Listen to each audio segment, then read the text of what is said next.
오늘 이 시편 81편은 하나님을 향하여 마음이 냉담해진 성도들에게 주시는 하나님 아버지의 따뜻한 초청의 메시지입니다. 우리가 하나님을 향한 우리의 마음이 냉담해질 때 나타나는 특징은 겉으로는 그 예배에 대해서 표현되어지는데 억지로 예배에 나오는 그런 모습들이 드러나고 또 내면에는 하나님의 말씀을 들을 때 그 말씀이 전혀 내 삶 가운데 상관이 없는 말씀처럼 들려지게 되어진다는 것이죠. 특별히 오늘 시편 81편은 언제 불려진 찬양이냐면 바로 초막절입니다. 우리가 지금 지키고 있는 추수감사절의 절기인데 이 추수감사절은 무엇입니까? 모든 것을 거둬들여서 그 예배보다 어떠한 예배보다 축제이며 기쁨이며 즐거움이 더하는 그런 예배라는 것이죠. 특별히 이 초막절은 이스라엘 백성들이 일주일 동안 광야의 은혜를 기억하며 텐트를 치고 그러니까 집 앞에 텐트를 치고 일주일간 거하면서 광야 가운데 우리 조상들과 함께 하신 그 하나님의 은혜를 묵상하면서 가족 신앙 수련회입니다. 온 가족이 참여해야 되거든요. 온 가족이 텐트를 치고 마당에서 일주일을 보내는 것입니다. 요즘 캠핑 문화로 따지면 애들은 좋아할 것 같습니다. 일주일 동안 텐트 치고 캠핑하는 거잖아요. 근데 이스라엘 백성들은 그런 캠핑의 의미보다는 우리 조상들이 광야에서 먹을 것이 없었고 마실 것이 없었고 또 뜨거운 태양볕과 그 극심한 추위 가운데 불과 구름으로 인도하시고 만나를 주시고 반석에서 물을 허락하신 그 놀라운 하나님의 은혜를 전하는 귀한 시간이었다는 거죠. 단지 놀고 축제로 끝나는 것이 아니라 바로 그 신앙을 물려주는 하나님에 대하여 이야기하는 아주 기쁨과 즐거움의 시기인데 오늘 이 시편 81편의 배경은 뭐냐면요. 그렇게 기쁨과 즐거움이 충만해야 될 그 절기에 냉담해진 겁니다. 기쁨이 없어요. 즐거움이 없는 것입니다. 그래서 하나님은요. 그렇게 기쁨과 즐거움이 넘쳐야 할 그들을 향하여서 초청하고 계시는 것입니다. 그래서 크게 두 단락으로 나눠지는데 81편은 1절과 5절 상반절과 5절 하반절과 16절이 두 개로 나눠지는데 무엇입니까? 이 절기의 기쁨과 즐거움으로 예배하라고 하나님께서 초청하시고 또한 그렇게 너희들이 예배해야 될 그 이유를 설명하고 계십니다. 그래서 오늘 그 내용들을 우리가 살펴보면서 우리의 예배가 매일의 예배가 기쁨과 즐거움의 축제가 되어지기를 간절히 소망합니다. 그래서 첫 번째로는요. 하나님을 열정적으로 찬양하고 기쁘게 예배하라는 초청의 메시지가 있습니다. 그것이 바로 1절 말씀에 하나님 향하여 기쁘게 노래해라. 야곱의 하나님 향하여 즐거이 소리칠지어다. 그러니까 하나님을 예배하는데 기쁨과 즐거움이 마땅한 하나님의 백성들의 반응임을 하나님은 이야기하고 계시는 것입니다. 그러면서 이어지는 내용은 그냥 기쁨과 즐거움으로 예배하는 것이 아니라 시를 읊고 소고를 치고 수금과 비파를 부르는 것입니다. 무엇입니까? 우리가 하나님을 예배할 때 우리가 낼 수 있는 모든 악기를 동원하여 하나님을 찬양할 것을 이야기합니다. 그리고 3절에는 또 나팔을 부를 것을 이야기하고 있습니다. 특별히 3절의 초하루와 보름은 이스라엘 백성들 가운데 가장 중요한 절기가 7월 달에 다 있거든요. 7월 1일에 초하루죠. 7월 1일 초하루 나팔절입니다. 그리고 7월 달에 그 나팔절을 지나서 일주일 후면은 보름이죠. 7월 15일부터 일주일 동안 초막절입니다. 그래서 제사장들은요, 나팔절에 나팔을 붑니다. 후 불면서 이 7월은 아주 중요한 절기입니다. 7월 1일에 나팔절, 7월 10일에 대속제일, 7월 15일에 초막절. 그래서 그 나팔을 불면서 백성들을 모으는 것이죠. 왜 모읍니까? 우리를 인도하시는 그 하나님의 은혜를 기억하며 찬양과 기쁨으로 나아갈 것을 이야기하고 있는 것입니다. 그래서 특별히 1절은 백성들을 향하여, 2절은 성전의 악기를 다루는 레인들을 향하여, 또 3절은 나팔을 부는 제사장들을 향하여 주시는 말씀인데, 결론은 무엇입니까? 모든 백성이 하나님을 기쁘게 찬양할 것을 하나님은 요청하고 있습니다. 그러면서 왜 하나님은 이스라엘 백성들의 가운데 이 찬양과 기쁨으로 예배할 것을 요청하고 있느냐? 그 이유를 4절과 5절에 이야기하고 있습니다. 이스라엘의 율례고 규례인 것이죠. 즉 하나님께서 정하신 날이라는 것입니다. 그렇기 때문에 백성들의 편에서는 취사 선택이 불가능합니다. 거부할 수 없는 상황입니다. 하나님의 언약인 백성으로 우리가 관계를 맺었기 때문에 나는 이 절기 난 예배 안 할 거야 라고 이야기할 수 없다는 것이죠. 하나님과 친히 언약과 관계를 맺은 관계라면은 반드시 하나님을 찬양하고 예배할 것을 이야기하고 있으며, 더 놀라운 사실은요, 바로 오늘 4절과 5절에 쭉 이어지면서 하나님께서 이렇게 이야기하시죠. 애굽 땅을 치러 나갈 때에 그들과 함께하고 계셨음을 이야기합니다. 무엇이죠? 하나님께서 그들의 삶 가운데 그냥 내버려 두신 것이 아니라 매일 순간마다 그들을 이끌어 가시고 인도하신 그 하나님 되심을 증거하고 있다는 것입니다.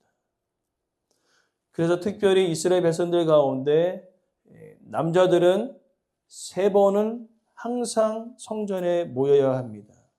3번의 절기가 있지요. 유월절, 치칠절인 맥추절, 초막절인 수장절. 이 3절기를 남자들은 반드시 와야 합니다. 근데 이것은 무엇이냐면은 하나님의 은혜를 기억하는 또 안전장치입니다. 백성들이 우리의 삶 가운데 하나님이 계신가? 라고 생각했을 때 안전장치가 뭐냐면 아니다.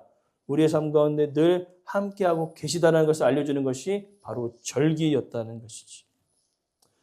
구약 성도들은 그 절기를 지켰습니다. 유월절, 칠칠절, 초막절. 그러나 이제 신약에 오면서 우리는요, 그러한 절기도 우리가 기억하지만 가장 중요한 절기가 있죠. 바로 주일입니다. 예수님께서 사망 권세를 이기시고 안식 후 첫날 되어지는 그 주일이 이제 오늘 우리가 반드시 지켜야 할 절기와 같은 개념을 가지고 우리는 예배해야 된다는 것이죠. 과거의 구약시대 예배는요, 레인들을 통하여서 하나님께로 나아갔습니다. 그러나 신약에 와서는 어떻습니까? 예수님께서 죽으심을 통하여서 모든 자들이 하나님을 예배할 수 있었다는 겁니다. 이거는 엄청난 특권이거든요. 원래 제사장과 레인들만 그것을 통과해서 하나님께 나아갈 수 있었으나 이제는 신약은 예수 그리스도를 통하여 모든 자들이 은혜의 보좌 앞에 담대히 나아갈 수 있는 놀라운 특권을 우리 가운데 허락하심을 이야기하고 있는 것입니다. 그러면서 이제 5절 하반절부터 16절의 내용은요, 바로 그러한 기쁨과 찬양과 즐거움으로 예배해야 할 그들의 모습 가운데 자신들의 예배를 점검하라는 것입니다. 점검하는 것입니다. 냉담함으로 인하여서 그들 마음 가운데 있는 그 예배가 어떠함을 점검하는데 오늘 본문을 보니까요. 6절에서 7절의 쭉 내용은 애굽에서 종살이 했을 때 또 시내 산에서 광야 가운데 함께 하신 그 하나님의 은혜를 기억하라고 6절, 7절에 이야기하고 있습니다. 그리고 8절에는요. 들으라 라고 이야기합니다. 8절에서 그죠? 이 시편 81편에서 가장 중요한 핵심 구절은 8절 말씀, 11절 말씀, 13절의 말씀입니다. 동일하게 뭡니까? 들으라 라는 거죠. 들으라. 무엇을 들어야 합니까? 하나님의 말씀을 들으라는 것이지. 이것은 단지 귀로 듣는 것을 넘어서요. 그 하나님의 말씀을 순종하겠다는 그 마음을 가지라는 것입니다. 그냥 듣는 것으로 끝나는 것이 아니라 순종의 마음을 가지라는 것이지.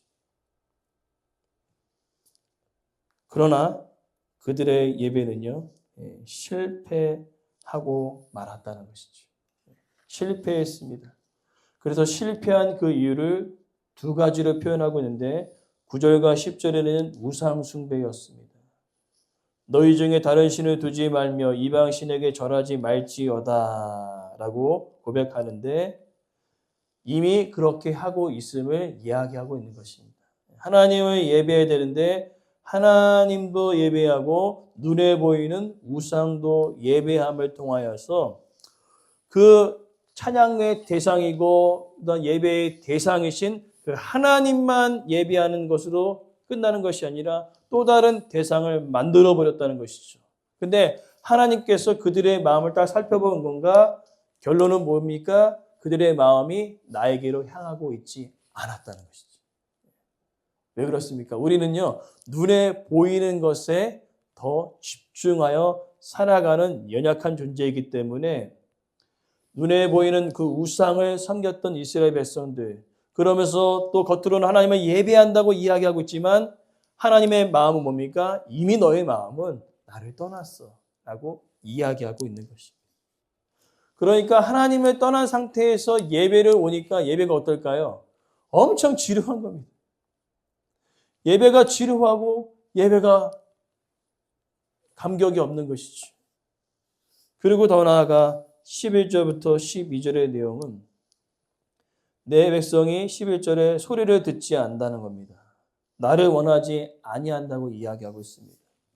이것은 무슨 뜻이냐면 하나님의 말씀이 선포되어질 때에 순종하지 않으려는 마음을 가지고 온 겁니다. 하나님의 말씀이 계속 선포되는데 나는 절대 이 말씀 순종할 수 없어. 그런 상태로 예배에 참석하니까요. 하나님과의 관계가 점점 멀어질 수밖에 없었다는 겁니다. 정말 내가 마음과 뜻과 정성을 다하여서 예배해도 모자랄 판국에 어떤 마음입니까? 아무리 얘기해도 나는 듣지 않겠어. 그런 마음으로 오니까 어떻습니까? 하나님을 예배하는 것이 너무나 지겨운 것입니다. 너무나 고통스러운 것입니다. 마음은 이미 떠났어요. 순종의 마음도 없는데 어쩔 수 없이 오는 거예요. 초막절에 또 일주일 동안 해야 돼? 그러고 있는 거예요. 절기는 왜 이렇게 자주 돌아오는 거야? 6월절 갔더니 또 7절절 맥주절 오고 또 맥주절 지났더니 또 초막절이 오는 거예요. 이놈의 절기는 왜 이렇게 자주 오는 거예요? 그 다음에 또 우리는 구약은 어떻습니까? 그때 우리 김영희 선생님이 얘기한 대로 재 지으면 뭐 해야 돼요? 양 잡아야 돼요. 양 계속 잡으러 오는데 지루한 거예요. 또 잡아야 돼. 힘들어 죽겠네. 또 잡아? 또 예배해? 그런 마음으로 오니까 어떻게 합니까? 하나님 관계는 계속 멀어질 수밖에 없는 것이죠. 근데 겉으로는 뭐예요? 제사장 와갖고, 제가 또 죄를 지었습니다. 용서해 주세요. 얘기하지만은 그 마음에는 이미 하나님을 떠난 거죠. 그런 상태로 계속 온 것을 하나님이 알고 계셨기 때문에 13절부터 우리 16절 말씀 읽었지 않습니까? 실패해서 회복으로 하나님께서 부르시는 것을 볼 수 있습니다. 실패했지만 다시 하나님께서 그들을 부르시는 것이지요. 다시 부르십니다. 13절에 내 백성아 내 말을 들으라. 이건 정말로 하나님의 간절한 요청입니다. 진짜 들어야 산다는 것이지요. 마음을 떠나 있던 그들에게 향하여 다시 한번 이야기하고 계십니다. 너희들을 살리는 것은 하나님의 말씀이라는 거죠. 그래서 안타까운 마음으로 내 백성아 들으라라고 이야기하고 있는 것입니다. 그러면서 이야기하는 것은 특별히 10절 말씀을 우리가 보니까요. 내 입을 크게 열라 내가 채우리라 라고 이야기합니다. 하나님께서 왜 그들의 삶 가운데 그 마음이 떠난 그들에게 이야기하시는 그 이유는 뭐냐면요. 그들의 모든 것을 채우는 것은 그들이 다른 것을 눈에 보이는 우상이 아니라 너희들의 삶 가운데 모든 것을 채우는 사람은 나다라는 것을 이야기하고 계시는 것이에요. 그렇기 때문에 들으라는 것이에요. 너희들의 생사화복이 나한테 달려 있다는 것이지요. 너희들의 먹을 것, 의식주의 모든 문제들이 나한테 달려 있다는 것입니다. 그것을 계속 지금 백성들에게 이야기하고 계신 거예요. 야, 지금 우상이 너희들이 우상한테 절한다고 비를 주는 거 아니다. 우상한테 나간다고 먹을 것을 주는 것이 아니다. 너희들의 선조가 어떠하였느냐. 광야에서 아무것도 없었는데 하늘에서 만나를 내가 주었고 그들이 목말라 했을 때 반석에서 물을 내어 주셨고 조상들이 하나님 고기가 없어요. 이때 고기가 그냥 막 배 터지게 먹을 정도로 메추라기를 몰아오셨고 그 광야 가운데 극심한 더위, 낮에는 극심한 더위, 저녁에 극심한 추위, 구름으로 불로 그 조상들을 인도하신 그 하나님이 너희 또한 인도하시고 책임지시고 채우신다는 것이죠. 그렇기 때문에 우리가 우상이 아닌 하나님을 예배할 이유가 당연하다는 거예요. 그래서 내 입을 크게 열라. 내가 그 모든 것을 채우는 분임을 이야기하면서 내 말을 들으라 라고 이야기합니다. 그러면서 16절에 다시 한 번 더 반복합니다. 내가 기름진 것을 먹인다. 반석에서 꿀로 너를 만족하게 하겠다. 누가요? 하나님이요.